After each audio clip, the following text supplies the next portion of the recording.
If everything that's happening with the Somalian community, the Mexican, Latinx, Hispanic community was happening to the LGBTQIAP plus community, the outrage would not be the same.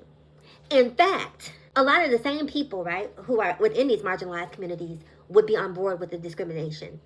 They would be either silently or overtly, championing discrimination against the LGBTQIA+ plus community. And that's part of the reason why we're here today, right? Because the right-wing propaganda machine was so finely calibrated that it sent out the same message over and over and over and over again as it relates to trans people in particular. Trans people are coming for our kids. They're trying to turn our kids into the opposite gender, this, that, and the third. If I ask you today in 2026 to materialize these children who are being transitioned as infants, if I asked you to present them to me, you couldn't. And the reason you can't is because they don't exist.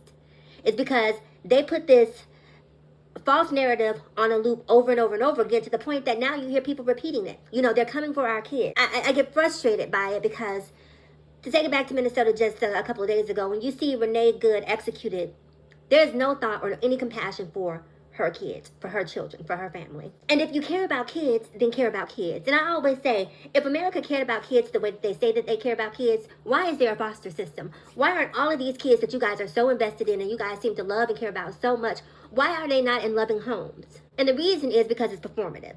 The reason is because you are being gaslit to hate people who haven't done anything to you. And though that community being the LGBTQ community, heavy on the T. And I was just sitting here thinking to myself, if the roles were reversed, and this is where my compassion and my empathy is challenged as an empath, like these people wouldn't care if Trump were standing outside of LGBTQIAP plus nightclubs and rounding up the LGBTQI community and putting them in internment camps. It would be unbothered. And when I'm talking about these people, I'm talking about the Somalian community, I'm talking about a lot of these Mexican communities, because that is essentially what they voted for.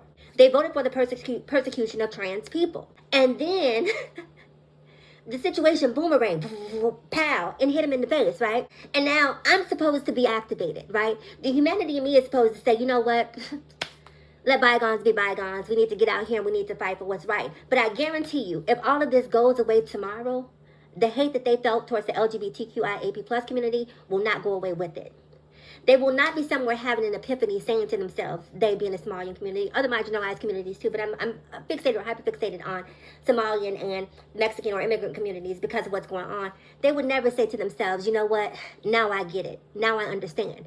And that's why we're in the situation that we have, because they talk about trickle-down economics, but they don't talk about trickle-down bigotry. And when you get to the point that you understand that it's only a matter of time if you are not cis, heteronormative, and white, your number is coming up.